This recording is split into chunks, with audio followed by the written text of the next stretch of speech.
Good evening, everybody. I hope you're all doing well. If you could just let me know in the comments, in the chat section, if you can see me and hear me okay, that would be very much appreciated. Then we'll do the welcomes.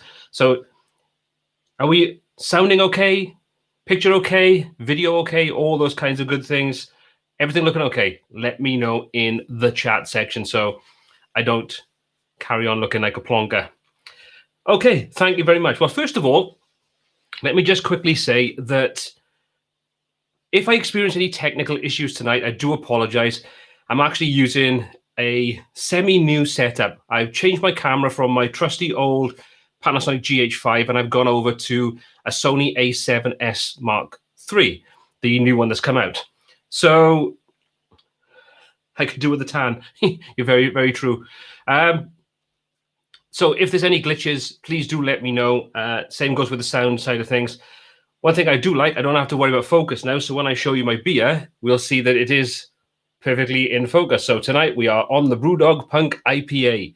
So I hope everybody that can have a little drink is joining me for a little drink tonight. As usual, in our lockdown lives, it's chat, it's topics I want to cover, alongside having a drink and just enjoying ourselves, talking all things nerdy and geeky.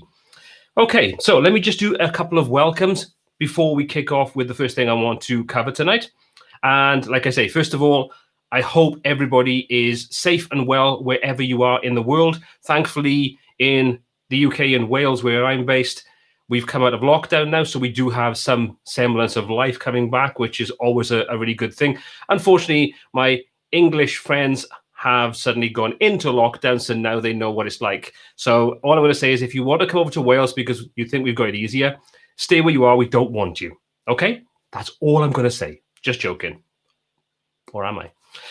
So let's get through a couple of welcomes and good evenings. So Steve Pro, always good to see you here. And we've got John Hussey. Again, thank you for popping by. Stardust Tutorials. Lovely to see you here as always. Josh, we've got Edward from Romania. So good evening, Romania. I hope you're doing well and you're safe where you are.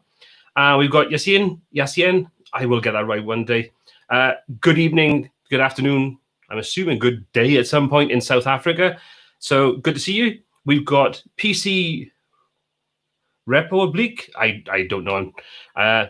Good evening to you anyway. And Edward Emter, live stream looks amazing. First time I can see a live stream in the same quality than recorded video. Well, hopefully that's down to the new camera. So fingers crossed it will be a good choice. And what else do we have? Martin, good afternoon, good evening to you. AVI Pro, love the beer. Funny enough, so do I. It's the best way to spend an evening when you're doing a live stream. Things go a lot easier. AVI Pro, Charlie Bird, always good to see you. And we've got Rabil Dennis from Pakistan. So good evening to you. I'm saying good evening. Wherever you are in the world at the moment, let me know if it's the morning, the afternoon, the evening, so I get some idea of what I'm actually saying. Okay, what else do we have? Ian Bateman, always good to see you here from Shropshire, unfortunately in lockdown. Shabdi, good evening, sir.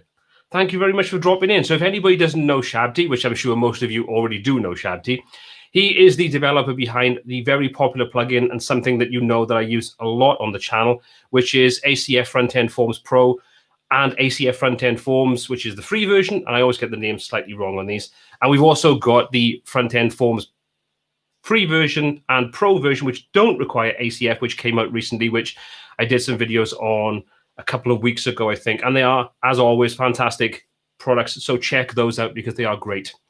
Okay. Who else do we have that I haven't said hello to? E-Commerce Success Foundation, Bulgaria here. So evening. Good evening, Bulgaria. Seeing as it's the evening, I hope you've got something to have a little drink in hand while we're going through and having a chat. As always, excuse the ice cream van that decides to come around in November. If you can hear that, I do apologize. Okay. Andy Smith from Ireland.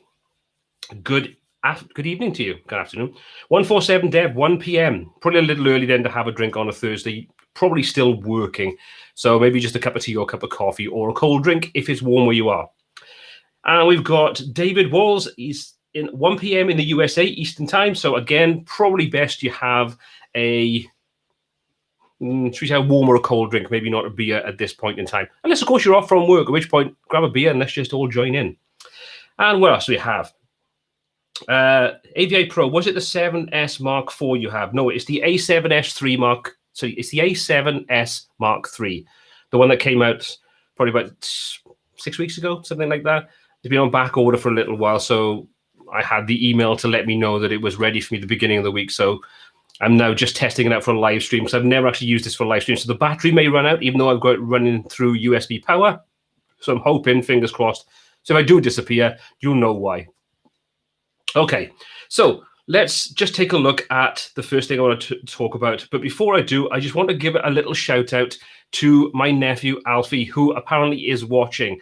So I'm going to say a big sort of hello this evening, Alfie. I hope you're really, really well. I hope school was good today, because he's only a young man. So I hope school was good today. I hope you're enjoying the live stream, and I hope to see you very, very soon. So take care of yourself, young man. Okay, let's have a little look at the first thing we want to cover in today's video. So this is what I want to cover in this first part. We talked about maintenance plans a little bit last week, but I want to go into a little bit more detail, because I think this is something that at this point in time where maybe businesses are not necessarily in a position to be able to have a new website, they may just want to have someone there that keeps the site on track, makes tweaks and changes and things like that. But there's lots of different aspects to maintenance plans when it comes to having a website. And this is not limited to WordPress. I mean, you could offer maintenance plans no matter what platform that you're using, whether it's things like Webflow, it could be anything at all. But we're going to concentrate, as always, to do with WordPress-based sort of freelancey type businesses. So first thing I want to ask is, do you actually provide maintenance plans? Is this something you want to do if you don't already? If you do want to do it, but you're not offering it yet, what's holding you back? And if you're not doing it, or if you aren't doing it, what kinds of things do you struggle with regards to maintenance plans? Because I think these are vital for so many businesses these days, that even though WordPress, for us people that work in WordPress and maybe in web design in general, we don't see any real issues or complexities in using these tools. But for typical users that don't have that same background, they could well be just really struggling with the whole situation, or they might not have the time to deal with sort of making updates to their website, adding new content, all those kinds of things. So for the first sort of half of tonight's video, I want to go through various different aspects to find out what you are doing when it comes to maintenance plans, giving you some ideas that you may not have thought of, and also some resources of places where you could go and sort of get a kickstart if you're not really sure how to go about creating these for yourself. So hopefully you'll find this information useful. And as always, I want your interaction with everything we cover in tonight's video. So first question is, do you offer maintenance plans at this point in time? If you do, let me know in the chat. And also just let me know how you kind of go about it. What kind of services are you currently offering? I mean, is it just simply maintenance, so you just keep the thing updated, make sure the plugins are updated? Or do you go further than that? Do you cover dealing with license management, with domain management, hosting, all those kinds of things that, some clients will have things spread around. Some people just want to have one point of contact, and that's kind of the way that I generally tend to work. But I'd love to know how you go about it. And if you don't do maintenance plans, is there any reason why you're not currently offering them? Because these are such a good way of keeping in front of your clients, a good way of making sure that their websites are operating in a really sort of solid fashion. There's no issues with plugins and things like that. Just all these different kinds of things. And thank you very much, everybody in the chat, for saying hi, Alfie. I'm sure he'll absolutely love knowing that you're saying hello to him. He's a massive YouTube fan, so it's just great. Okay, so let's have a little look at what your comments are, and then we can sort of dig a little deeper into what I want to cover in tonight's video. Okay, first of all, Lawrence, hello from a cool and sunny, I'll just say Vancouver. Good evening to you, or good afternoon, I suppose, if it's a nice, cool and sunny day. Good to see you here joining me in a cold and wet Wales. Okay, so I do provide maintenance, call it support, which includes updates, backups, and content updates. Stratos, tutorials. Good. This is the kind of thing that I think is good to know, because I want to dig a lot deeper into working with maintenance plans and coming up with different ways in which you can integrate these into your business. If you're not there yet and you want to do it, but you don't really know how to go about doing it, these are the kind of skills, alongside potentially sort of resources that you can tap into that I'll make available as part of tutorials and so on, just to help you get started, help you get more out of working with maintenance plans as part of your business. Because at the moment, not every business is doing really, really well. Some businesses are struggling, some businesses need that help and support. And sometimes it's good if you can help and support those businesses, your clients, existing clients, maybe even older clients, people that have moved on. They maybe didn't want their website, but they're still operating their business. Maybe this is a time where you could approach them and say, maybe I can help you out, getting you back online and helping you in such a tough time. I mean, at the end of the day, this is a global issue that we're facing, and so many businesses are struggling. So I think this is a perfect time for us to look at ways that we can sustain our own businesses, but also helping build those relationships with our clients, helping them, supporting them. As you know, a big part of my ethos behind my own business, and sort of hopefully it comes across in what I do on YouTube, is that it's about being there to support and help.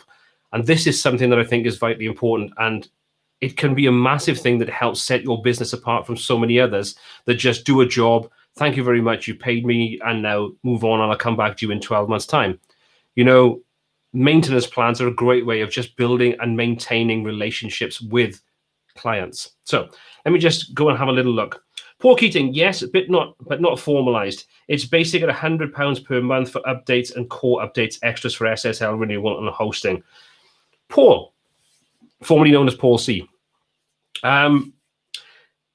Why haven't you moved on and done something more? Why? Is there any reason why you've kind of just stayed doing that? It's like basically a flat fee for certain things, and then anything that falls outside that is billable separately. Is it because your clients wouldn't suck up more than that £100 fee? Is it because generally they don't really want that much work done? Let me know, because I'm interested to find out why you're kind of limiting or put a ceiling on what you're currently doing, and if there's any reason or any way you could actually improve upon that to make potentially more money.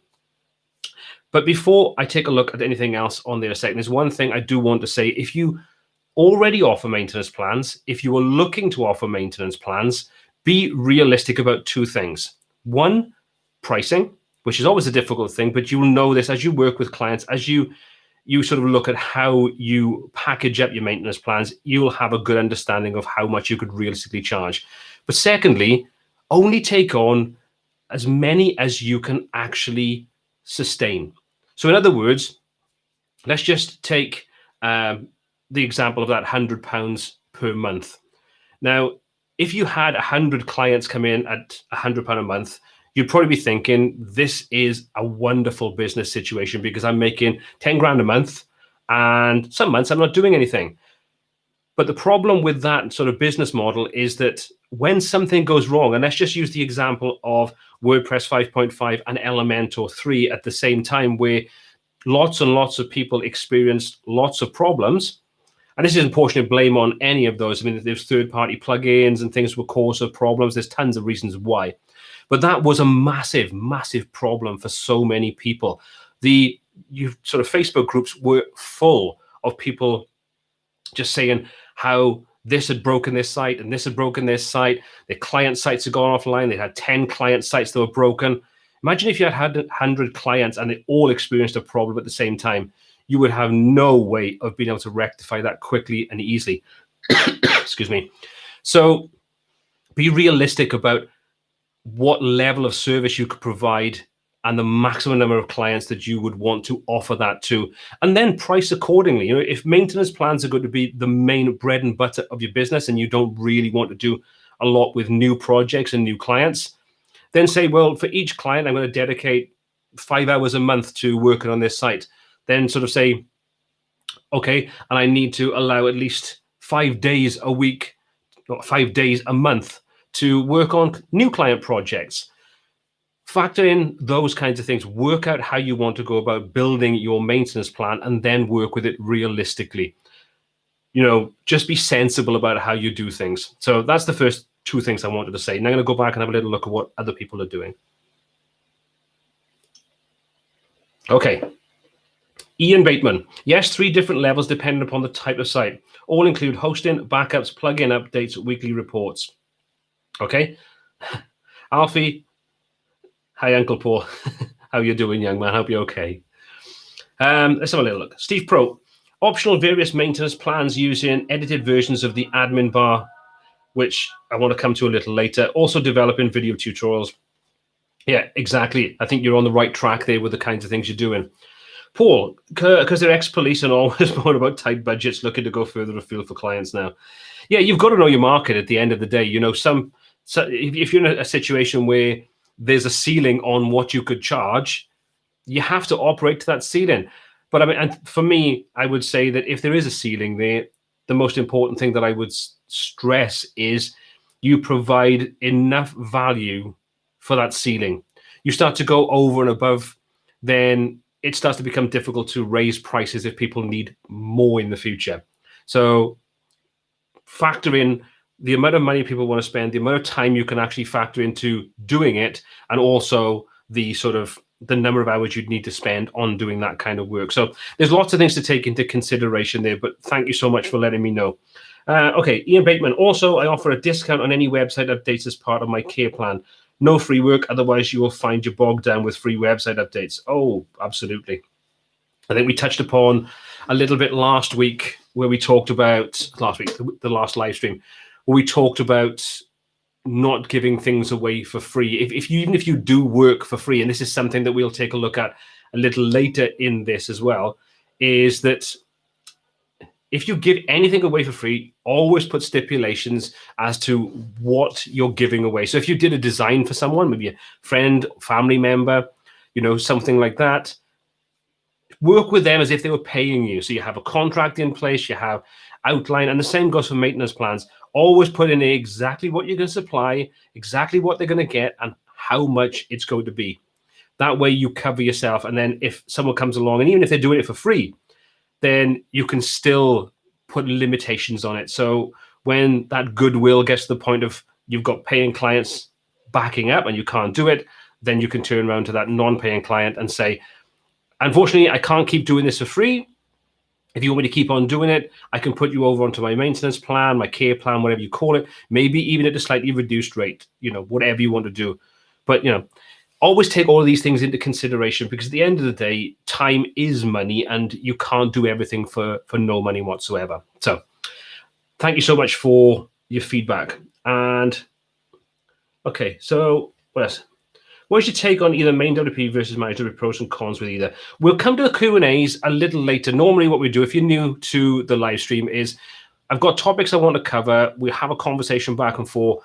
And at the end of it, we can, depend upon the time we've got, we can do a Q&A session. So if you've got questions that fall outside what I'm talking about now, keep those until later.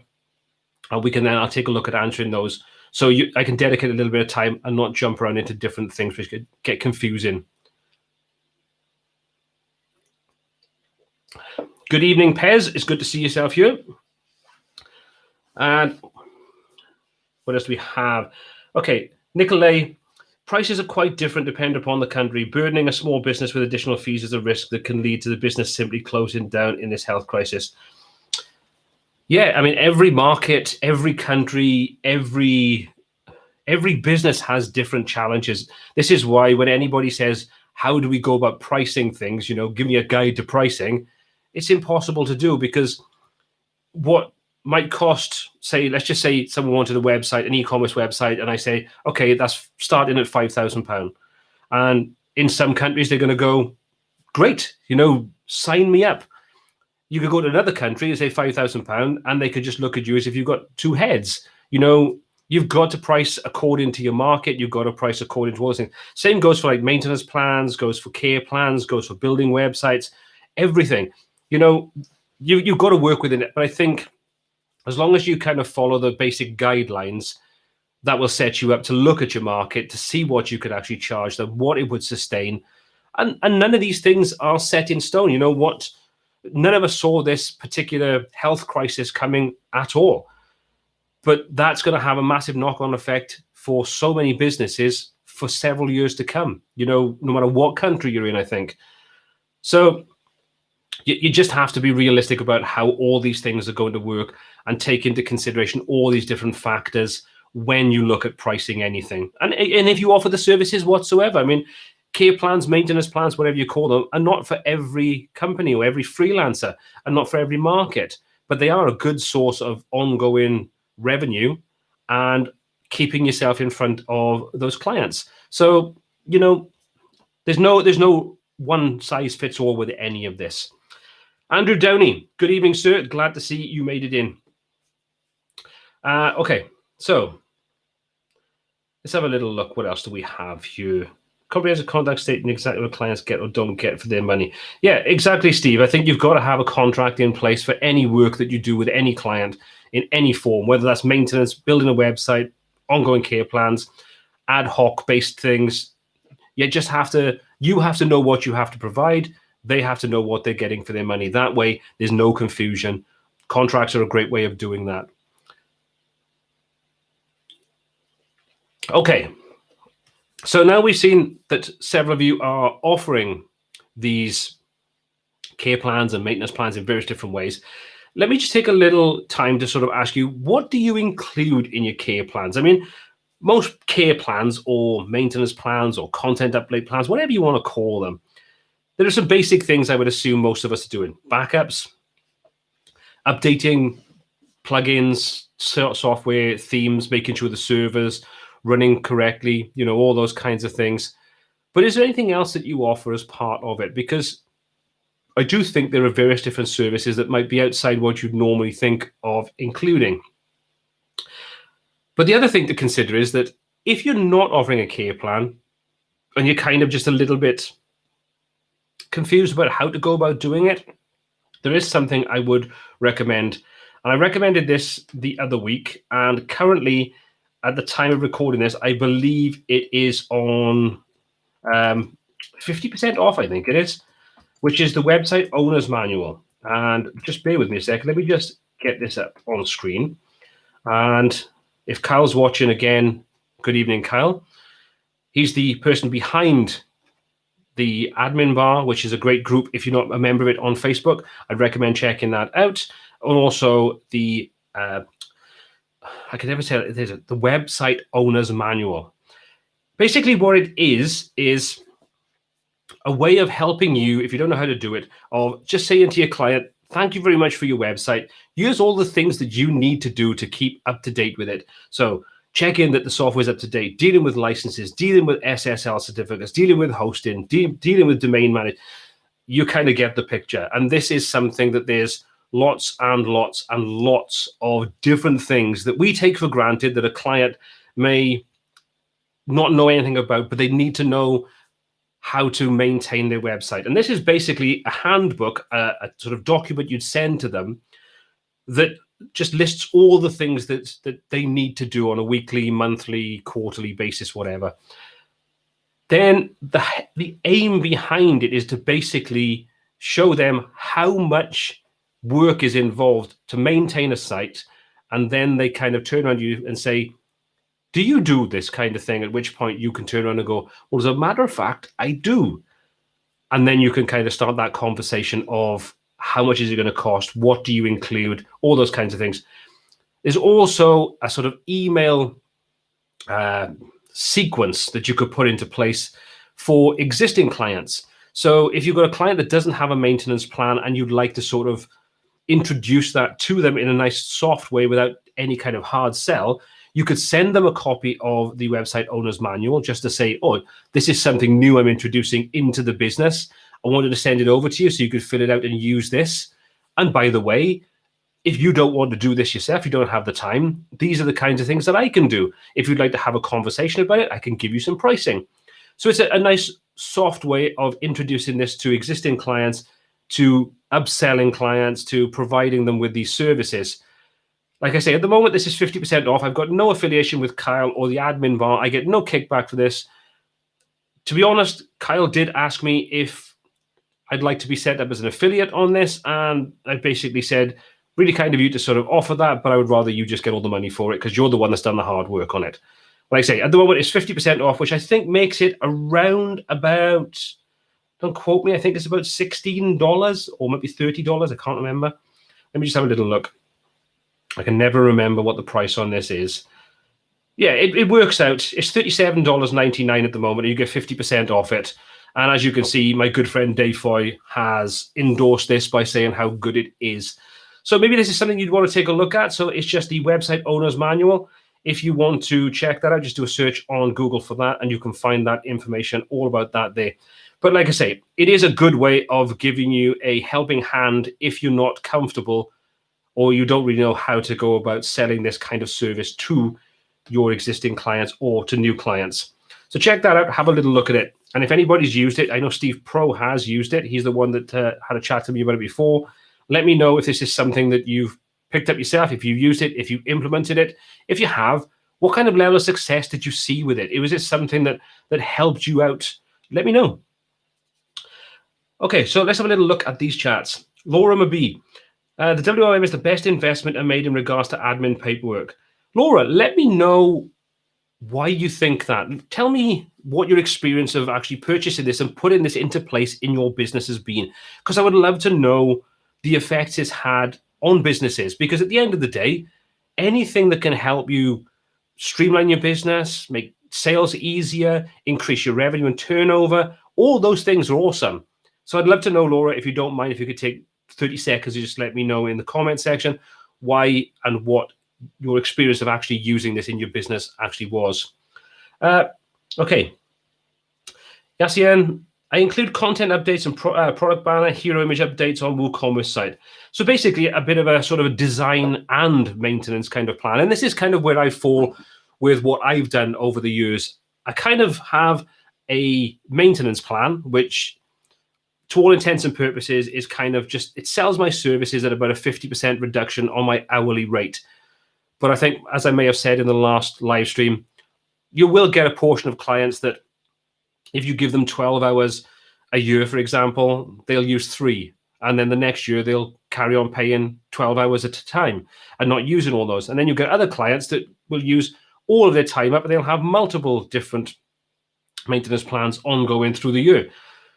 But it's also what I tended to do originally was break it into 2 different types. I had a maintenance plan, which was software, including adding new plugins, those kinds of things, anything that wasn't design orientated.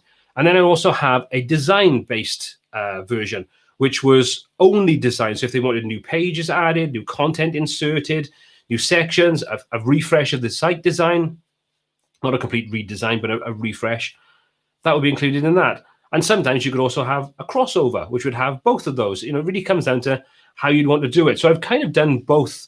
And I kind of think a mishmash of the 2 can be quite useful. It depends on the client. Some clients will always, excuse me, take advantage of things. So this is where sometimes it's a good idea to put in stipulations of what you'll do. So like, for example, in design-orientated care plan, the last thing you want to do is allow them to basically come along and say, could you rebuild my entire website for me? And I'll take out 2 maintenance plans, at which point you're going to be out of pocket because you're selling your services at a reduced rate. So just be careful on how you do it and what you do and how you you deal with this with your clients. And this is going back to, I think, what Steve said earlier. It's why it's always good to have that contract in place so everybody knows what's included, care plans, so on. Okay, so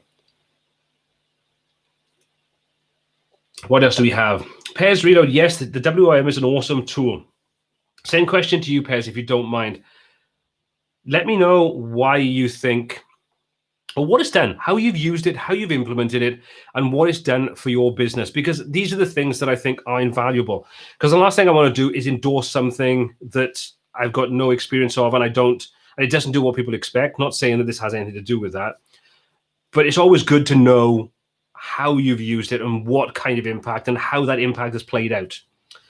Laura, if you don't mind, I'm going to go back to this. The WM package also includes email templates for when proposing this. Exactly, it does. You're absolutely right.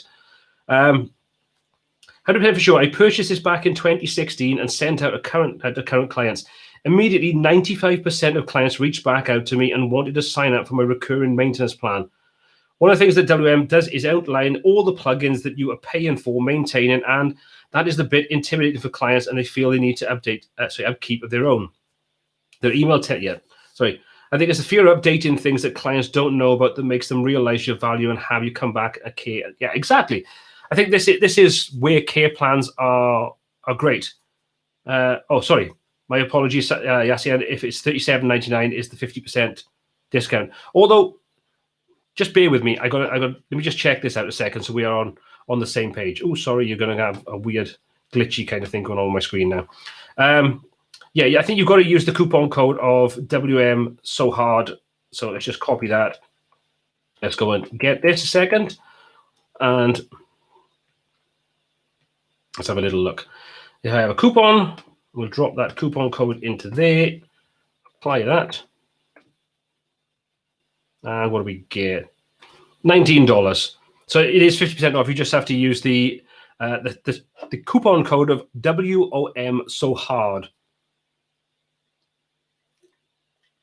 and you get that for $19. So as we can see, there are lots of really great positive comments in the chat about this particular service. Okay, let me just show that a second. So thank you very much, Laura, for taking the time to come back and tell me why you thought this has been so useful and how it's impacted your business, because it's great to hear that this kind of thing is really, really working for you. So thank you very much for taking that time. Okay, let's have a little look. I missed a couple of comments on here. There are a few.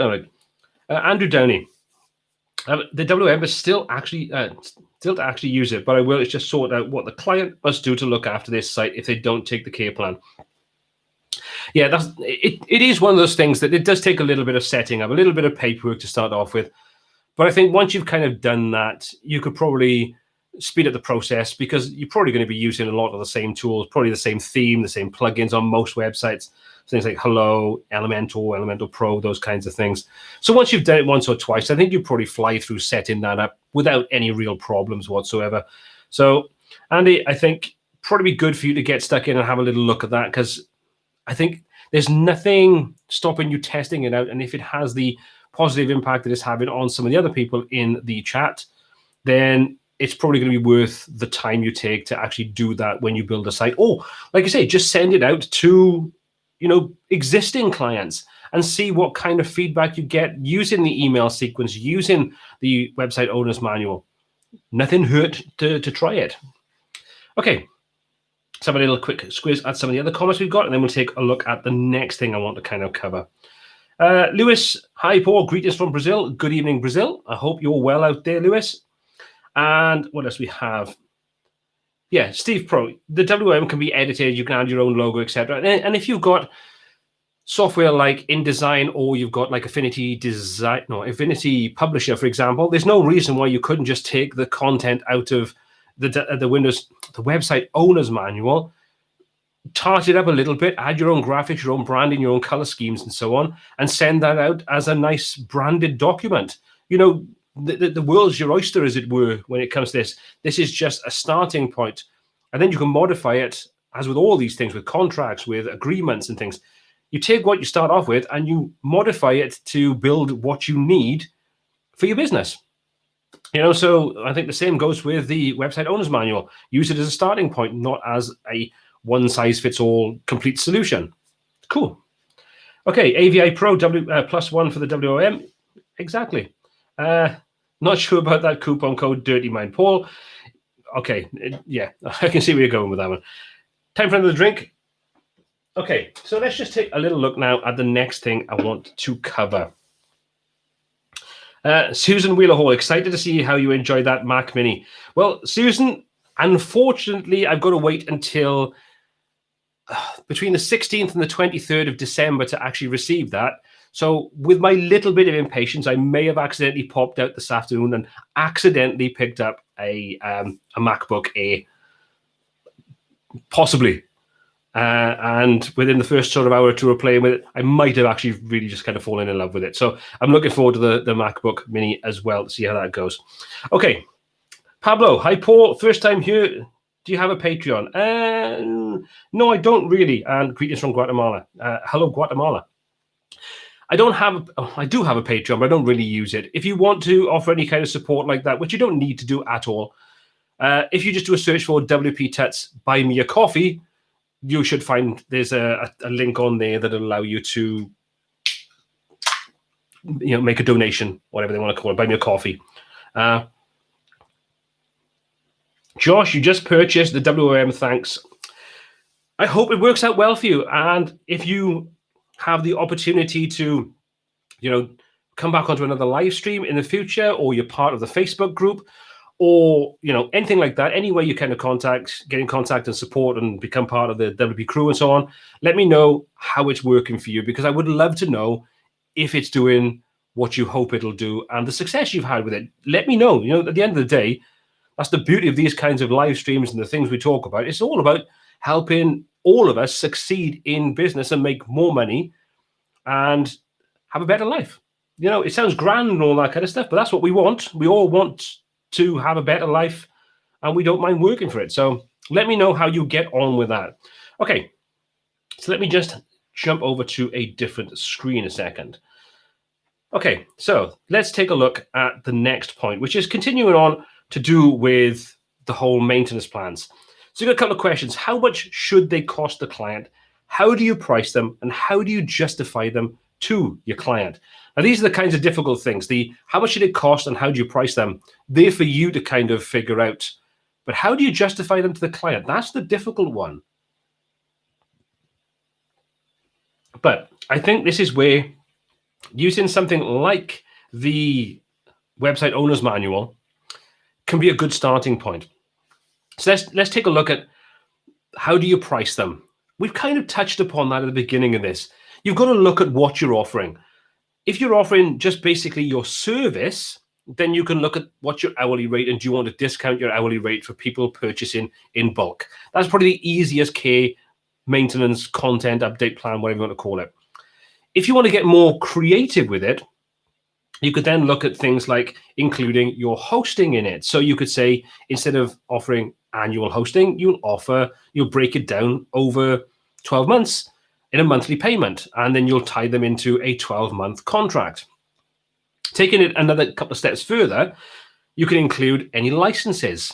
And this is something that the website owner's manual kind of suggests in there, is when you outline all the different costs and the different prices and what you're going to include in there, it starts to become a lot more attractive.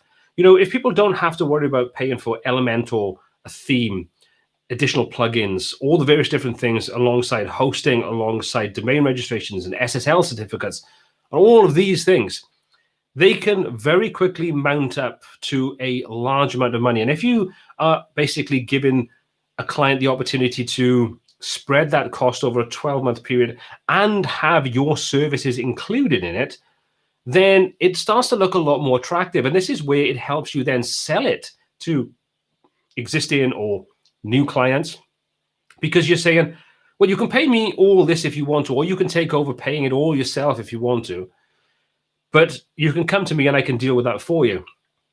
And you can just pay me every single month. Then the whole process becomes a little bit more attractive. And the fact, if you've got non-savvy based clients, then you have a client that doesn't really want to do this anyway. So you're just making yourself more invaluable. You become like their own dedicated web design department that's not there all the time, but they can benefit from your skills, your services, and all the things that you do. So when you're looking to justify this to a client, think of all the things that you add, that you can include in there. Because at the end of the day, if you are buying a license for something like Elementor Pro, and you're using something like the Astra theme, so you bought yourself the agency plan, so you paid for that. Well, you need to recoup your costs on that. If you can basically be breaking down the cost of a license over 12 months for all of those, well, you've paid, what is the cost of Elementor Pro at the moment? $99 if you're an early adopter. Is it $149, I think, if you are a newer adopter? Well, if you're charging a client £5 a month, and you had 10 clients, you're already making a profit on that. So you are making a profit on something that you're paying for anyway. There's lots of things there. So just think smart about how you can make the client's life easier, smoother, and reduce the friction for them to have a site online that's going to be working for them moving forward. Okay, let's do a couple of questions. And then there's one more kind of topic I want to possibly cover, or maybe we'll just move over to going straight to a Q&A. Okay, let's just have a little look at what people are saying in here. Okay, I have a monthly plans, but also a yearly plan with a discount as an enticer. Pez, what's the difference between your monthly plan and your yearly plan? What are you including? Is there sort of like they're the same thing, or is one completely different to the other? Or do they have some things in common, but they are effectively quite different? Let me know in the chat the differences between those, if you don't mind, because like I say, I'm just super interested to find out what you're doing and how you're working with it. Let's have a look. Josh, just started my freelance business, doing really well. Josh, I'm absolutely over the moon to hear that you're doing really, really well. That's fantastic, because I love to see people that take the initiative to be able to just start a business. It's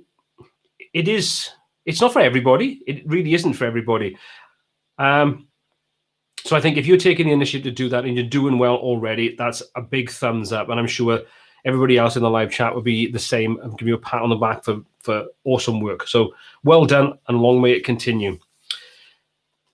Pez, justify by talking about the benefits of your client. Yeah, always sell the benefits, but never BS your client. If you're saying it's going to do this, that, and the other, provide that.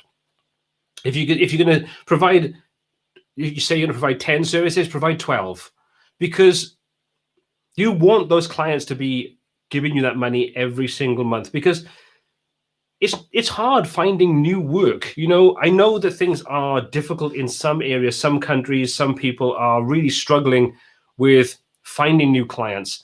Other people, other countries, other designers are getting new business left, right, and center. It's a very mixed bag of how people are being affected by this. Some are really, really blossoming, and others are struggling. So, if you can show a way you can benefit your client, I'm sure they're going to be in a position where they would rather be paying you so they can concentrate on making their business successful, working on their business itself and not working on their website that they got no interest in working on. It's all about how you benefit your client moving forward and how you can help them become more successful. My mantra has always been, any client I work with, I want to help them to become successful, because then they'll keep coming back to me for new websites, for updates to their website, for all those different things. They'll recommend me, they'll promote me, and they'll do it because they want to do it and not because there's an incentive in it for them. So always try to add as much value as you can for your clients, because they're the people that are going to keep you in business. They're the people that are going to spread the word. They are invaluable, except for the ones that are absolutely drain on your health and well-being. But that's a different topic and one we've covered before. Okay. Pez, I don't focus on features. I prioritize benefits. Absolutely spot on. What a good way of looking at it. When we go and buy a new car, when we go and buy a new computer, when we go and buy a new camera, new phone, the tech specs and all those different things, we kind of look at them because we want them to be better than the last one we bought. But the reality is we buy a phone, we buy a camera, we buy a computer because we want them to improve our lives. Whether that means we spend less time waiting for things to happen, we get better results in less time. The same goes for your care plans. The same goes for all these things. It's all about, how does it make people's lives better? How does it make their life easier, smoother, simpler? All those things are what we need to concentrate on. We provide a service at the end of the day, and that service is something that, if we provide a good service, people will spread the word. We provide an exceptional service. We go above and beyond what they expect. Like they say, under promise and over deliver. That's the reason why you'll get recommended to other people. That's the way your business will grow and flourish. Always consider those things. Okay, Esther, ever run into a delusional client entrepreneur? Any red flags and ways to avoid those bad clients? Oh, I think I would say probably 50% of clients are delusional. I think the way I've always looked at it is that part of my job is to educate potential clients on the best way to get what they think they want. There's a big disconnect most of the time between a client that says, this is what I want. What they really want is usually something different. Again, it's going back to that sort of topic we've been kind of touching upon as you're going through this. Perception is completely different to the reality of it. You know, there's stupid things like I've had clients that have come in, or potential clients that have come in and they go, I want a new website and all these different bits and pieces. You sit down, you have that conversation, and they go, right, we've been in business for 77 years. I want on the front page of the website, I want this big section that says, we've been in business for this long, so you need to come to us. And when you tell them, look, I'm not being funny, but your average Joe that's going to come along, that's going to be a prospective customer, don't care. They just don't care. Whether you've been in business for 77 years or 7.5 years. Can you do the job? Can you provide the product? Can you provide the service? How much is it going to cost me? And have you got any proof that you're good? That's what most people want, you know. And when you say that, they go, oh, well, I don't know if I believe that. That doesn't sound right. Then you question them and say, well, when you go to look at a website, let's just say you want to go and find someone that was going to sell you a used car. Is the first thing you go to look at how long they've been in business, or do you just want to look at the cars and how much they're going to charge you? And then when you find the one that you want, then you might go and take a look to just double check to make sure that they are reputable and they kind of do what they say. And you go, well, obviously, I want to find what I want first, and then I'll do a little bit of due diligence on them. And say, well, why is that any different to someone coming to you? You've got this idea that this is important, but most people couldn't care less. And I think this is probably where the delusional aspect comes in, Esther, is that most clients don't really know what the heck they want. You know, they just think they want a website. They want to make more money. They want to be number one in Google for a generic term like van. And then when you actually tell them the realities of it, sometimes it comes as a bit of a shock. But I do think that if you are honest and open and upfront, and you are telling them, look, what you want is unrealistic and it's not going to work for you. If you want it, I'll build it that way for you. You know, at the end of the day, you're the client. If you want to pay me money to do that and it fails, that's fine. That's up to you. My advice would be to do X, Y, and Z. If they don't take your advice, that's their lookout. You know, you can lead a horse to water, as they say, but you can't make it drink. And the same goes for clients. So yes, there is a certain level of delusion, should we say, with clients. But part of your job is to help them face reality. That's what I would say anyway. Okay, so thank you very much, Esther. That was a fantastic question. That was really interesting.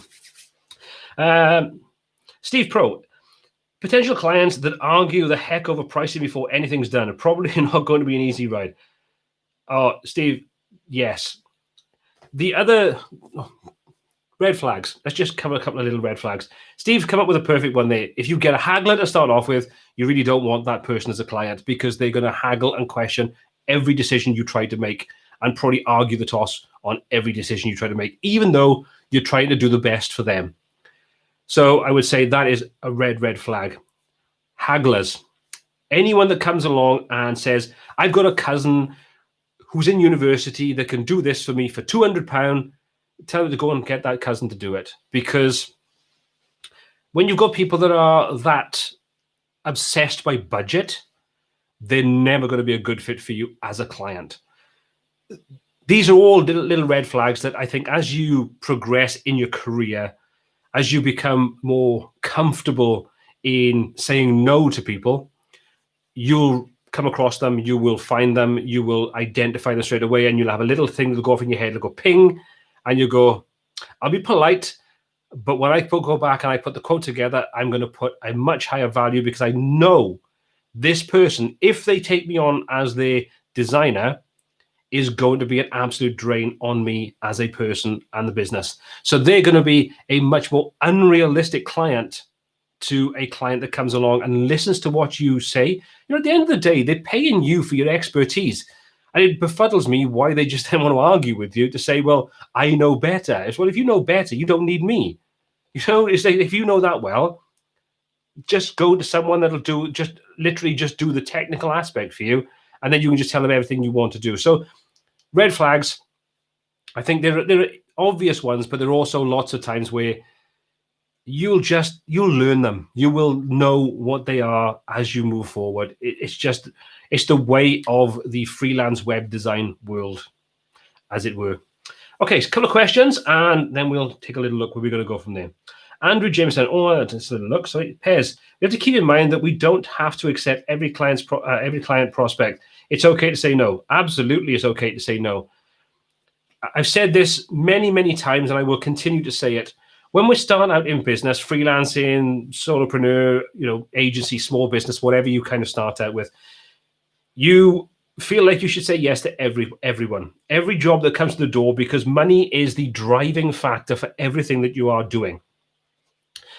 But you will realize that no matter how much money you can make off some clients, it's never worth the time, the stress, the hassle, and everything else that goes with it.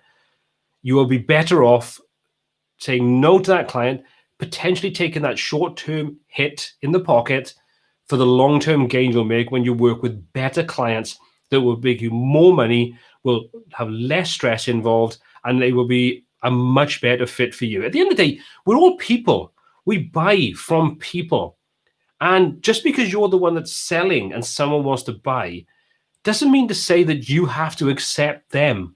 This is the thing. It's like, because we sell, we think that we should take every customer, every client, every prospect. But the reality is, we're building a relationship. We're building something that may last for a couple of months, but ultimately what you want is to last for several years, and beyond. So if you don't like someone, if you don't get on with someone, or you just think they're going to be a pain in the proverbial, you wouldn't bother with them on a personal level if you didn't think you could get on with them. And a business thing is even more fraught because money's involved. And that is a big difference. When money's involved, that can be an absolute game changer. So pick your clients in the same way that you would pick your friends. Hope that helps anyway. Okay, what else do we have?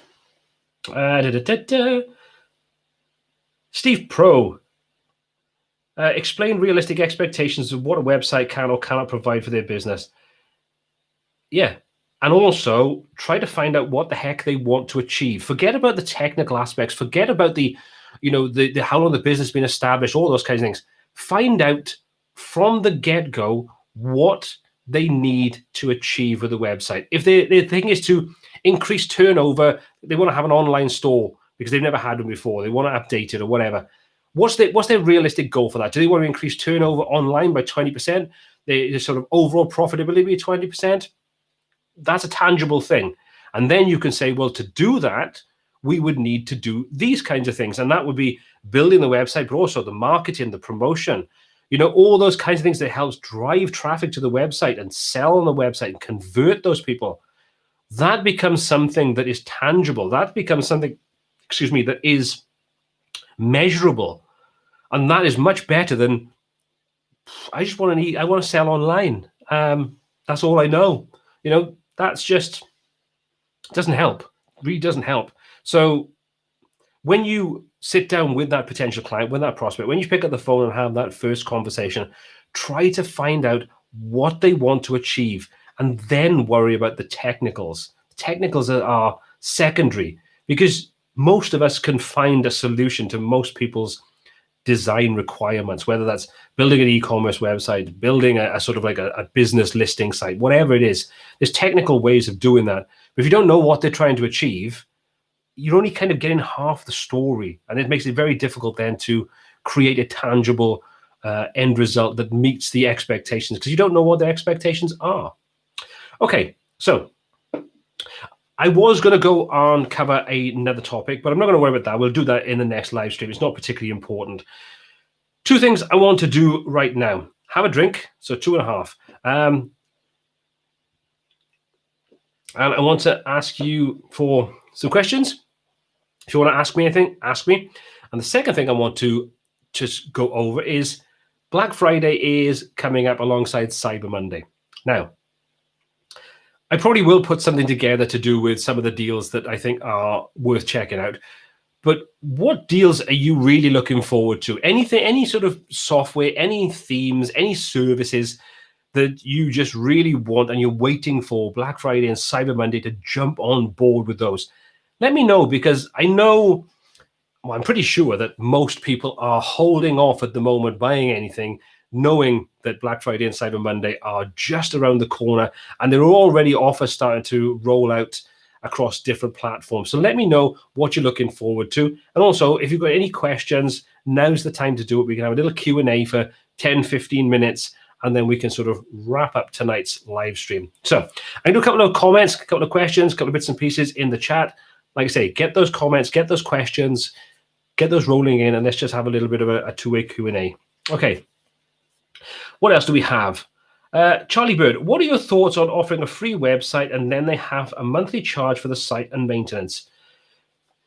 Charlie, the way I've always looked at that is it's a difficult one. Personally, I wouldn't do it. Mainly because if you get someone that has no financial investment in the project from the word go, they won't supply content very quickly. They may not pay very quickly. You might have a nightmare setting up that ongoing payment. They could cancel that payment at any point, at which point then you've potentially done a fair old chunk of work and you're out of pocket. So I've always kind of stayed away from that side of things personally. Will it work? There are going to be tons of people out there would say that it works absolutely fantastically. It's worked for them and their business is flourishing and they're making tons of money. And I would not doubt that for a moment. Just from my personal point of view, it's not a way that I would really like to work. If they want to put up, let's just say, for example, you said the site is £1,000. And what we're going to do is you pay let's say a £400 deposit. And then over the next 12 months, you'll be paying £50 a month. And if you want maintenance on top of that, that's if my math is correct. On top of that, if you want to, which is not, if you want to have a maintenance plan, it will include these things and it'll increase by this amount of money per month. And then after that 12-month period, we reevaluate whatever you kind of want to do. There's lots of ways you could do it. But from my personal point of view, I generally tend to find that when people don't have a financial investment in the project from the word go, they can be a little slow in providing what's needed and paying and all those kinds of things. So I would say if you want to go down that route, test it and see how it works. Modify what you do, cover yourself, because it's all well and good having a contract in place. But if a business goes out of business 2 months down the line, well, what can you do? You can't chase that business for the money because they don't exist anymore. So there's lots of things that I would say to be wary of. Just give it some serious thought before you go down that route. So hopefully that's kind of given my insight into it. And that's my personal point of view. But, take that for what it's worth. Okay, Charlie, I'm just gonna follow up with this because say, due to your lack of experience, there's ways of changing that. Let's just take, for example, now let's just say that you don't have any websites in your portfolio. You've built no websites for any paying clients or any clients whatsoever. You only have built things for yourself. Well, this is part of what I wanted to cover in a different topic, which I will put into a future live stream. But let me just quickly briefly go over that. Just because you don't have a portfolio doesn't mean to say you can't find paying clients. But if your portfolio is basically empty, there are a couple of ways in which you could go about creating a portfolio that would at least help you sell your services. So just bear with me. I've got some notes in front of me that I want to pull up that just help a little bit. So let's just say, for example, that you have no websites with clients, paying clients. You still want to have a portfolio of some variety to show people what you can do. And this is the thing. I think people do get hung up on a portfolio only being about paying clients, but there's other ways in which you can actually get people into a portfolio and have work that you produced for other situations that can show what you can do. Paying clients are the perfect scenario. But at the end of the day, a potential client isn't coming to you specifically because you've got clients. They're coming to you because they like the work that you've done. If it's a cold call, if it's a cold client, not someone that's been sort of vetted, should we say, by recommendation or something. So there's a couple of ways you can deal with that. Create your own designs. If you want to target a specific market, create designs around that market. So let's just say you want to get into e-commerce. Well, build a couple of websites that are fictitious clients in different markets. So clothing, for example, you may have IT equipment, anything you want. Create some websites, build them to the best of your ability, put them on some shared hosting like SiteGround. You can spend, like say 50, 60 pound for a year, and just set up a pile of subdomains, and then just put different designs in each of those subdomains and create something like that, and then put those into your portfolio. Or take a look at something like this online brief websites, which will give you fictitious client briefs, which you could then use those as an example of what it would be like to work with a client based upon client requirements. Build the sites in the same fashion as I just mentioned in the first example. And again, put those online and just outline what you've included, the reasoning behind it, those kinds of things. If you want real world businesses to be involved in it, there's two different ways you could do with that. You could approach small businesses or friends and family that may have their own business. They may have a website. It might not be doing very well. They may not have a website. It might only be a basic website that just shows their business. But now, let's just say they have a restaurant and they need to sell online because of the situation in the world at the moment. Well, have a chat to them and say, look, I'm willing to create a simple website for you that you can sell your service, your products, your meals and things like that online, for example. And in return, I would want to put that into my portfolio. I'd like a sort of testimonial from you.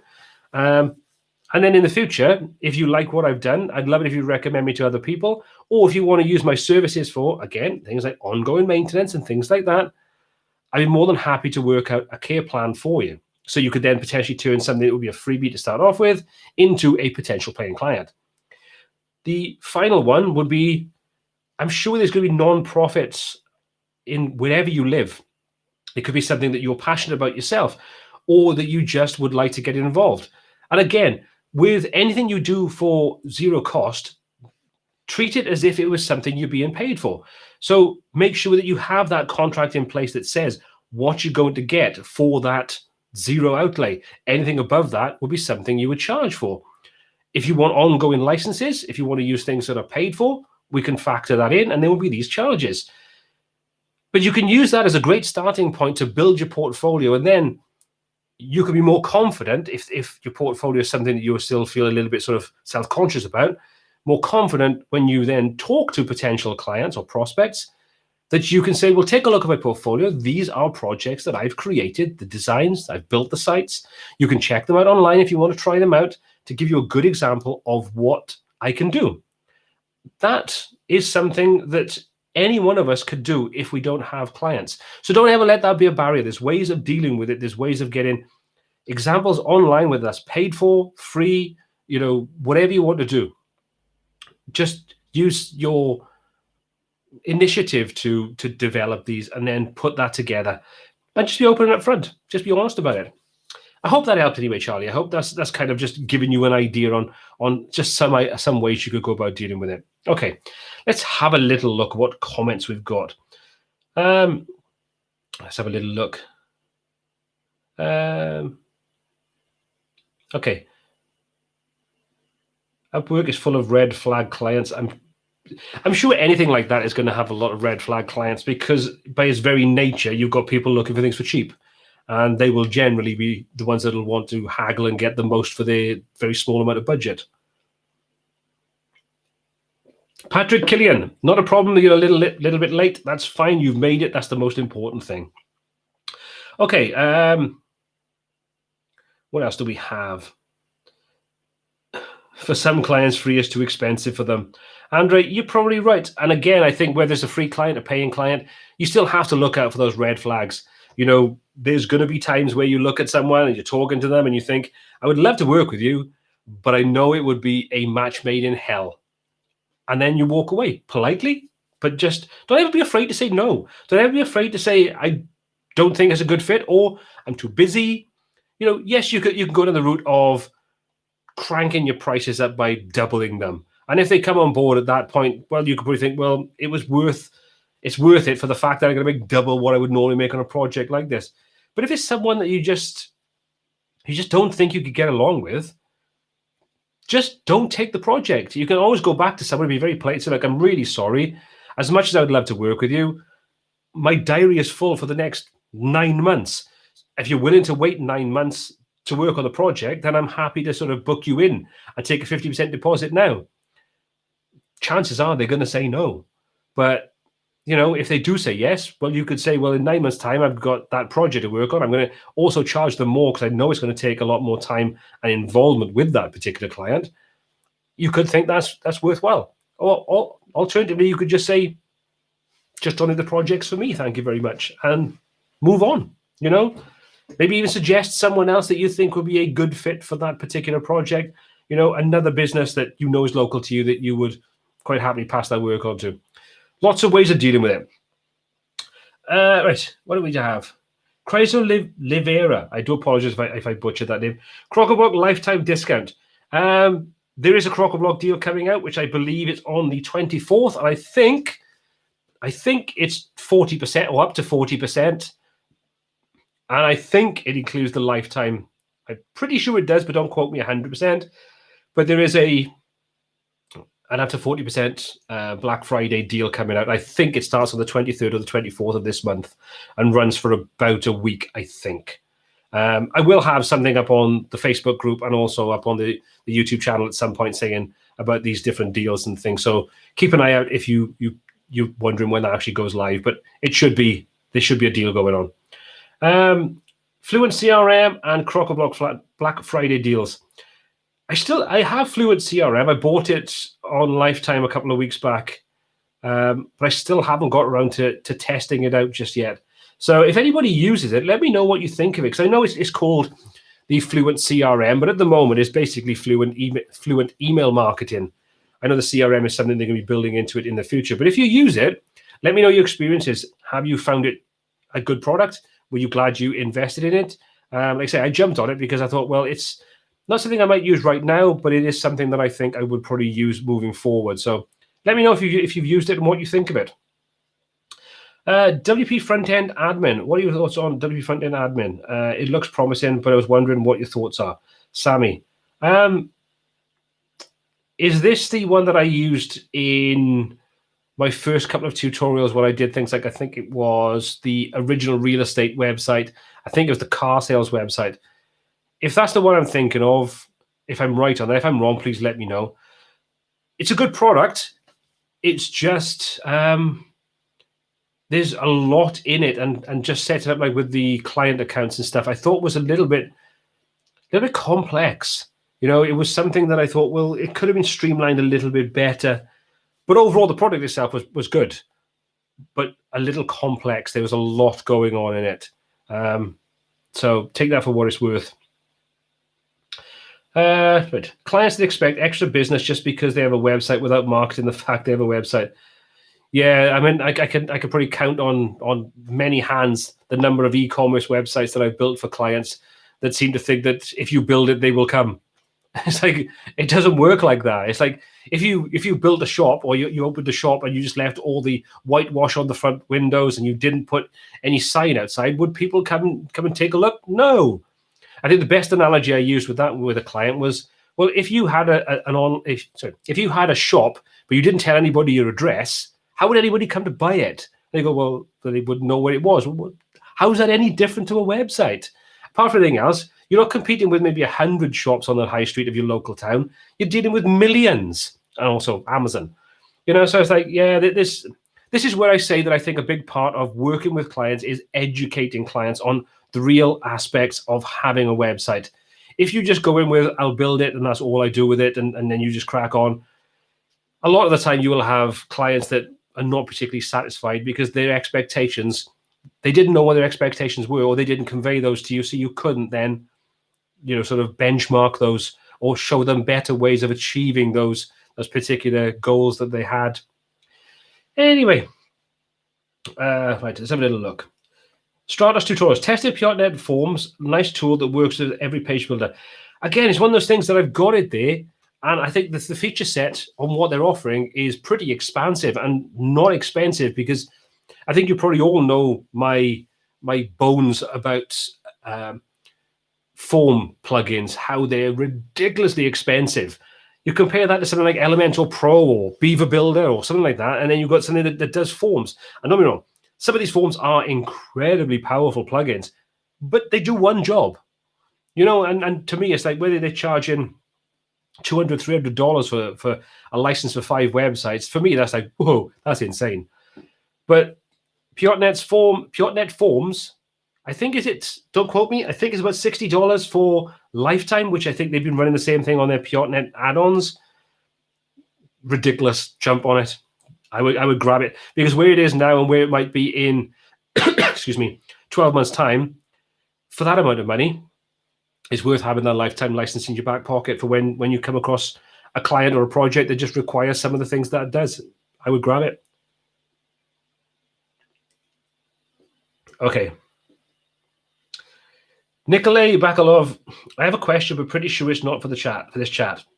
Then I would probably suggest hopping over to the Facebook group, which, bear with me, I've done a graphic for this now, so you will have to just bear with me a second, because there is a nice graphic that allows me to show you where you need to go for the Facebook group now. And I'll pull that up on screen right now. So if you are not a member of the Facebook group, just head over to wptuts.co.uk/Facebook and just join up on there, and then just leave me any comments, any questions and things on there, because there's more chance of me seeing that, or if I don't see it, there are so many people that are incredibly talented and knowledgeable on the Facebook group that someone will come back with an answer to your question. So become part of the WPCrue, join up to the Facebook group and get involved in that, because it's a fantastic little place with a lovely bunch of people. Okay, what else do we have? Let me just scroll back down the page and let's have a little look. Well said, Paul, you must have Scottish blood in you. Andrew Downey, no, I'm just tight. Just joking. Okay, successful business spend a large amount of money into advertise themselves. You have to spend money to make money. Absolutely. I mean, there's a lot of moving parts when it comes to a website. It's not just buying or paying for someone to build a website, or going to Wix or building your own website.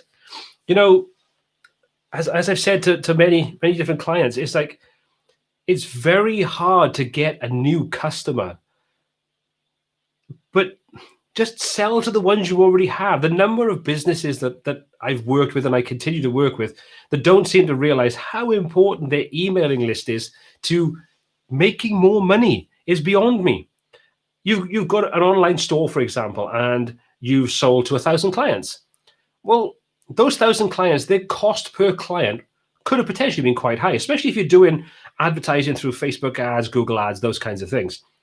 Well, once you've had someone that buys from you and you've got them in your database, market to them. Look at Amazon. How many times have you gone onto a website and you've seen something and you thought, oh, that's quite cool, and then you've gone somewhere else, and then the next day Amazon has sent you an email and they're saying, they give you a list of products, including the ones you were looking at, and a lot of the time that will sell. They do that for a reason, not because it's fun to do. It's because it works. And again, this is another thing that I think, if you want to sell ongoing care plans and maintenance plans, email marketing is another one that can be an amazing way of creating, tangible results for clients. Because you can set that up with, let's just say, for example, you can use MailChimp or MailerLite. Then you can use Google Analytics. And then you can set up your landing pages. You can set up your funnels and so on. And then you can track all that. And then you can find out how much money was made through those different endpoints, to those funnels and so on, using that data. So then when you've got a client that's going like, well, I want to make my turnover increase by 20% with my online business, as we talked about earlier, well, then you can show them the results. They go, well, it wasn't 20%, it was 25%. So you spent this much money and you increased your revenue by 25%. So how about we say we double down on those efforts now and we see if we can take that up to 35%. Any client is going to say, absolutely. So I think when you're looking at your care plans, you just have to be smart about how you go about promoting them. And again, like was mentioned earlier, it's all, I think it was Pez, was all about, sorry, Yassian, it was all about the tangible benefits for the client. Forget about the money, forget about the services, just show them and tell them how you can improve their business and make them more money, make them more successful, give them more time, whatever their benchmark is. All these things are the things that will help you sell those care plans, help you sell those ongoing maintenance plans, whatever you call them. Just so many different ways you can do it. And again, it just comes back to that adding benefits to your business into your clients and so on and so forth. I get off my soapbox now. Okay, let's have a little look. Esther, why is reseller hosting so expensive? I always wanted to do it, and I got a cheap one a few years back, and then the company crashed and everything disappeared. Esther, I don't know where you are in the world, so I couldn't say for definite or give you a recommendation on a particular company. But what I would say is when it comes to any kind of reseller hosting, which is a good way of making residual income, I've been doing it for probably the last 15 years, and it is something that is very, very useful, can be very lucrative if you do it right. There's two things I would suggest. First of all, you want to have any company that's got very, very quick technical support, because you will come across times where there's a problem and you need to get back to your client, and you being the middle person, it just makes it a bit of a pain if you have a company, a hosting company that just takes ages to reply. Let me just give you a quick example. When I first started doing reseller hosting, I was using a company that was a UK-based company, but they were actually based in the US, which meant that every time there was a problem, excuse me, it would take potentially a day to get a reply to an email. But if you have a conversation back and forth and that takes several days, can you imagine how quick you'd lose clients if there's a technical problem, the site goes offline, and you are literally stuck with a site that's offline with a client, and you are taking days and days and days to get any kind of feedback. So always look for a hosting company in the same country and time zone that you are. Test their technical support out. Forget their sales. Test their technical support out. If you find a company that comes back quickly, is helpful and useful, yes, they might be a little bit more expensive, but at the end of the day, when you have 50 clients on that reseller plan, you will be making money, and you should be making good money, and it's residual money. So don't always look at the cost implication, because you will pass that on to the client anyway. You know, you have to factor these things into the ongoing costs for clients and so on. But technical support from that particular company is the most important thing. Cannot be overestimated. If you're in the UK, check out a company called Klook, which I think is klook.net. Check those out because they are fantastic. I've been using those, like I say, for probably 15 years, and I get an answer to an email in a couple of minutes every single time. I've never waited more than a few minutes to get support if I've needed it. That in itself is worth everything. Okay, so hopefully that's helped anyway. Okay, Andrew, so you're Scottish, so it's expected. Well, maybe these Celtic brothers have a lot more in common than we think. Okay, let's have a little look. Okay. If I ask 10 people about Pure.net, you'll get 12 different answers. Some people have liked luck with their support. Others, like me, left high and dry, wouldn't build anything around it yet. I can only say that you're probably right on that one, because there has been a few different people that it is a bit of a mixed bag when it comes to technical support. I think they've extended their team. I think where I thought it was like 1 or 2 people, I think they may be up to like about 10 people now. But I don't know how good their technical support is from that point of view, because it's difficult for me to say, because they know who I am.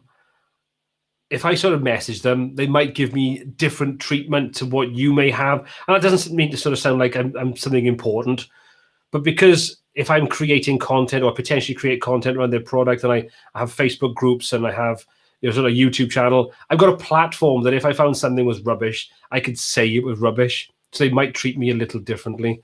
So I can't really say whether I think it's a good or a bad thing, but I know that there have been some people have said they've had fantastic service and support. Others have said that they just wouldn't go back there again whatsoever. So I don't think you're alone on that one whatsoever. I think you're probably, you kind of, you pay your money, you take your risk, as it were, your chances. Andrew Downey, who would I recommend for hosting? If you're UK based, I would honestly recommend Klook. That's CLOOK. I think it's klook.net. If you are dealing with, you want it sort of more international, then I would probably say I would look at Cloudways. I don't know if they do reseller plans. I know they do the cloud-based hosting side of things, which you have control over. And because it's scalable, it gives you a great sort of platform for being able to build your business around that kind of thing. So Cloudways is something I would take a look at. I don't have any bad experiences of SiteGround, but as with everything, like I say, the technical support for me is the more important thing. You can find plenty of hosting companies that are fast, that they have great pricing and they have great facilities. But all of that is irrelevant if when you have a problem, and you will have a problem, there's no two ways about it, you will have a problem. If you don't have technical support that's there when you need it, then it doesn't matter about all the rest of it, because that's all completely irrelevant. I did see the words GoDaddy on there. Oh, yeah. Esther, just avoid GoDaddy at all costs. Oh, absolutely. GoDaddy, you're okay for buying domain names, but I certainly wouldn't use those for mission-critical hosting at all. Okay. Steve Pro, got reseller account at the moment with 25 accounts for $17.50 per month. Great support also. Charge £10 per month per client. Steve, who's that with? Let me know. Be interesting to sort of find out who you're using and what your experience has been with their technical support if you've had to use it. Pairs Reloaded, definitely need some extensive user-friendly video tutorials. I kind of think that's what they were aiming at, when they reached out to me about the P.net forms. And I probably will take a look at doing something on it. I just haven't had the time to dedicate to it. It's just, I don't know where the time goes these days. Anyway, okay, let's have a little look. I use Crystal in the UK, but check out hosting yourself. Does for me, but everyone's different. I've never tried Crystal. Steve, I don't know what they're like. Esther, I've never had so many problems as I do with GoDaddy. It's always a mystery. The hosting can't do the most basic things. And again, I think that's what I'm talking about, is that it doesn't matter how good the pricing is, doesn't matter how good the built-in tools, the facilities, all those kind of things they have there. If the support's not there, it doesn't matter. It's the rest of it's just not worth it. Cloud-based support can be a little prickly if you ask questions they deem too basic, and they're better in the Facebook group. I've not really used the technical support side of things. I've got a couple of websites on there, and I like the service. It's fast. It's been reliable, touch wood, but I've never had to use the technical support. So my experience has been pretty limited in that regards. But again, because I've got a kind of, I've done some content for them, and I've got a bit of sort of relationship with them, I would probably get a different level of service because they know who I am, so it's like this is why I don't sort of comment on these things, because I don't think it's indicative of what you would experience as a typical paying customer. Do you know what I mean? It can be potentially very different when people know that you've got a platform like YouTube that people watch your content with, like 85,000 subscribers and those kinds of things. So yeah, I would also say just never tie yourself in.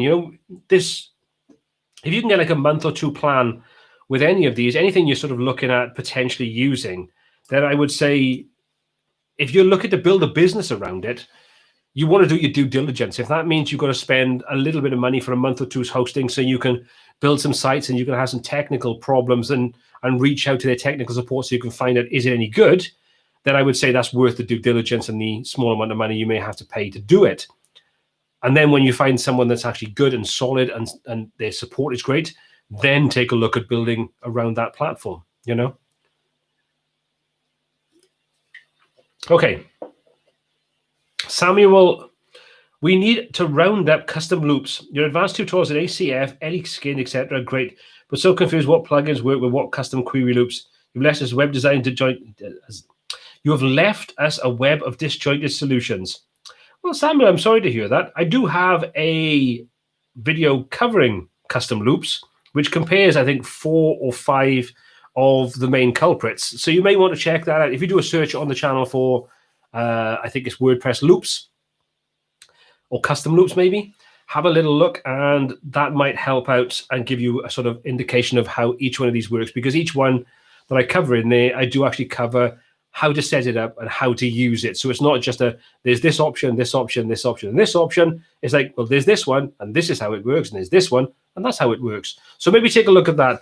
But as always, if you've got any sort of feedback on these kinds of things, drop a comment into the comment section below after the video is finished, or just head over to the Facebook group and become part of that. And just so you know, the Facebook group is wptuts.co.uk/Facebook.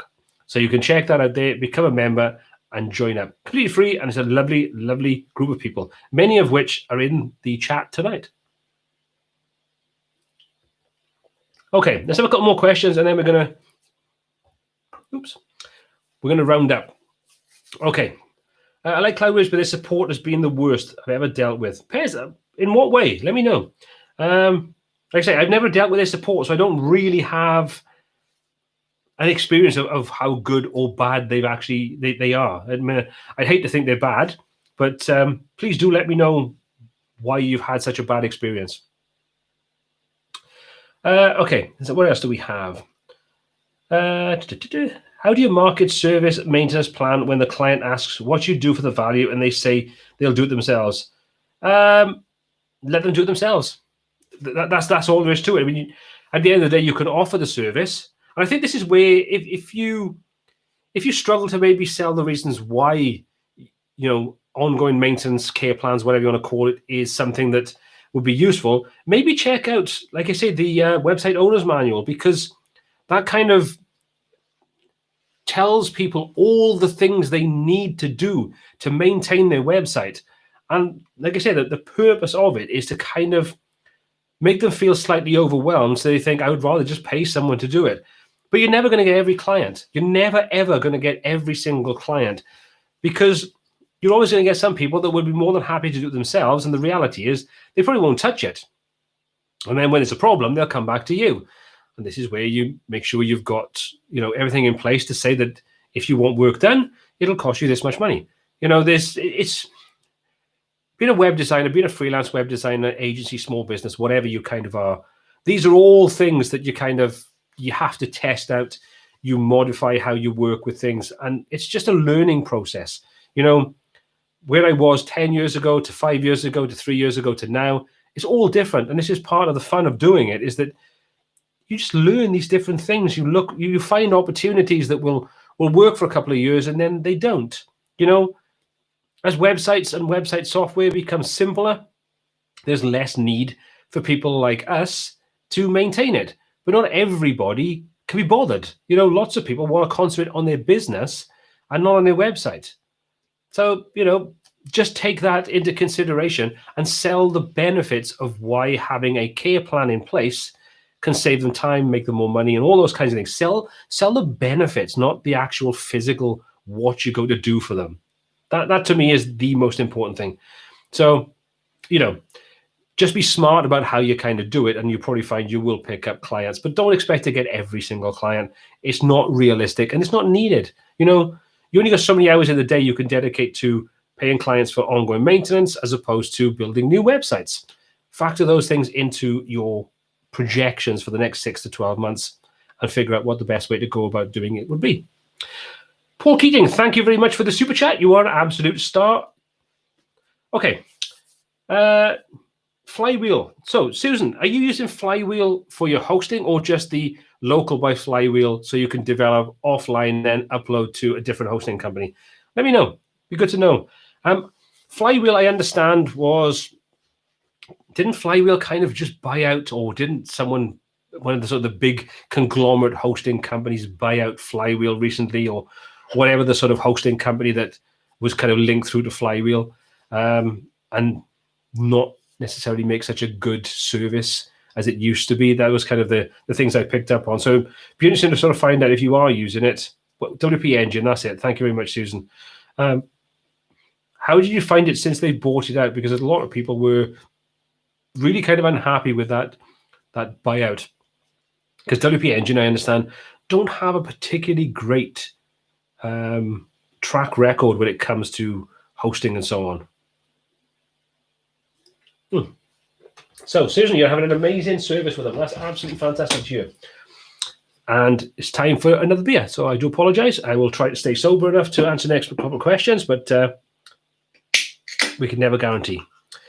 Okay, so Susan, you've had a fantastic service with WP Engine. I mean, do you find them expensive? I think when I looked at them, they weren't particularly cheap. But, at the end of the day, it comes down to, what your website is. At the end of the day, all these things have costs. If you've got a website that it has one job, and that is to be quick, to sell products online, and to be a nice, simple, straightforward experience, you have to pay for that. No, you don't.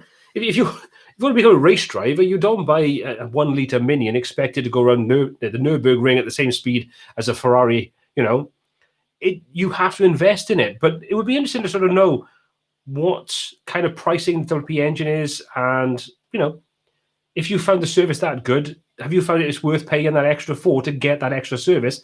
And also, what's their technical support like? Steve Pro, thank you very much again for your super chat. Much appreciated. And again, like I say, you don't need to do this.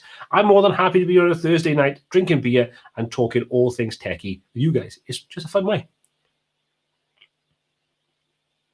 Okay, let's have a couple more questions, because as always, my 1 hour live stream is already 32 minutes over. Let's have a little look. Laura Mabi, thank you very much for your super chat as well. Like I say, you don't need to do these super chats. They are very, very much appreciated, and I do love the fact that you do them, but you don't need to do them. Just understand that I do this because I just love getting involved. I do really enjoy these live streams. I can't believe I'm already 4 months into doing these things, which just seems absolutely crazy. So you've got 2 more to do now this side of the holidays, this side of Christmas. So as always, it'll be in 2 weeks' time, which I have no idea what the date is, and Carl's not here to tell me what the date is. So just bear with me. That will be put up online. And then we're going to have a little break over the Christmas and New Year period, and then we'll be back in 2021 to carry on doing these. So hopefully everybody will be back and enjoying these, because they're great. I absolutely love them. Anyway, what else do we have? Was that for another beer? Yes, it was. Last resort, I contacted this. Oh, hang on, I'm completely lost. Pricing change was for frustrating issue, no support, the local. Okay, I think there's lots of conversations going on that I have no idea about. Bye, Susan. Take care, and hopefully see you again in 2 weeks' time. Okay, what else do we have? Andrew, if selling clients hosting from a reseller account, and you want to update plugins themselves and they don't bother, what do you do? You're obliged to do so with your hosting supplier. What do I do? To be honest, if it's the kind of thing that is critical. For example, there's known issues with software. There's a plugin that's got a vulnerability, or a theme's got a vulnerability, or something like that. I would go in and I would update it, regardless of the fact whether they're paying me or not, because it makes more sense. Let's just say, for example, you've got a setup like using Managed WP, or any of those kind of things like WP Vivid, the kinds of things you've seen, main WP and all those kinds of things. So you realistically should have some kind of setup like that, where you've got a system in place to manage and maintain updates, backups, and all those kinds of things. So as long as you've got that there, you can update what needs to be updated. And if things go, to the wall kind of thing, then you could quickly roll back and you could fault find. It's up to you then whether you think you want to fault find or not. But the thing that I always put in my contract is that if critical updates are required, the client will be billed for them. When they sign the contract at the beginning of the project, they're signing up to that. So you can put into the system, into your sort of your processes, saying that if you don't take out a care plan, a software maintenance plan, or whatever you want to sort of bill it as, then that's fine. They can maintain it themselves. But if there are critical updates that cause security issues to your hosting or any of those services that you are sort of providing to them, you can take it upon yourself to go in and make those changes, those updates, and they will be billed accordingly. But you will notify them in advance if possible. Sometimes there's sort of like a day zero issue where you just have to go in and rectify that problem. You have to go and update that plugin, theme, whatever, because there's a big security issue. But most cases, that's not going to be the case. But then you can just, like I say, just put it into your thing. And when they've subscribed, they paid their onboarding fee, they paid to have the project done. Part of that outlines that if there's any critical updates that need to be rolled out, you will do them and they will be billed if they don't have a maintenance plan in place. That's how I would go about doing it if you don't want to do it off your own back for nothing. So up to you. Rich Ward, good evening. Good to see you here. Okay. I'll answer your question next. Thoughts on cancelling a previous Black Friday deal which auto-renews at full price and getting a new Black Friday deal, even if it means opening a new account, Elemental Pro, LearnDash, etc.? Absolutely. Why not? If you're getting something like, let's take, for example, LearnDash, which I believe is going to be having a 50% discount for their Black Friday. What the heck? You can disable your serial number, your link, whatever you want, and then just start it back up with a new code. At the end of the day, we're all in business. If they can offer Black Friday deals, people are going to take advantage of that. So yeah, go for it. It's not like they're out of pocket for the fact that you're buying the Black Friday deal. They're running the deal. You should benefit from it. But if I'm honest, I do also think that anyone that's doing Black Friday deals is a bit of a pet hate of mine, is where you've already helped a business generate income and revenue and profit, and they only give the good deals to new customers. If you're in the UK, you'll know Sky, who provides the sort of TV service, should we say. They are notorious for giving good deals to new customers and not giving deals to old customers. BT is another one for doing this. They may have changed, but not particularly great at that kind of thing. So the way I look at it is, if they're going to give the deals to new customers and not support the people that have actually supported them over the last X number of years, absolutely go and cancel the one and start a new one and just transfer your new serial number over and crack on with that nice deal, knowing you've just pocketed 50% of what you would have had to have paid them. Go for it. Anyway, okay, let's have a couple more. Right. Let's have a little look. Cheers for the answer, Paul. Pretty succinct. I need to write that all down. No problem, Andrew. Hope it helped. Okay, let's have a little look. This nice to see some nice conversations going on in the background here, which is always cool. Pez, have to head out. No problem at all. We shall see you hopefully in 2 weeks' time on the next live stream. Now, speaking of heading out and live streams and so on, I think we're already best part of 40 minutes over the 1 hour. I think I have to start making these 2 hours or start doing them every week. Out of curiosity, if we did start doing these more frequently, would that be something you'd be interested in, or do you like the every other week that is actually currently going out at the moment? Let me know in the chat whether you would like to see this more frequently or whether you're happy with every 2 weeks, because I don't really mind either way. Just means I get to have a couple of beers and talk. Okay. So you got 100%. Yes, please. Every week would be fine with me. Thank you very much from Thailand. Not a problem at all. And thank you very much, Thailand. Good to see you. Okay. So I'm going to call it an evening here.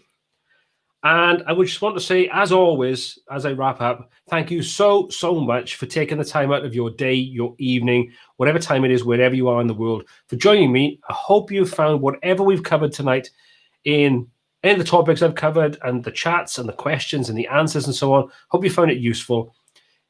At the moment, this side of Christmas, we're going to keep it to every 2 weeks. So in 2 weeks' time, which I believe is going to be, I have no idea. It's going to be December at some point, the beginning of December. I will be back. We'll do another live stream, catch up on all the different things that have happened. Hopefully you've all picked up amazing deals on Black Friday. But please do stay safe. Be careful wherever you are.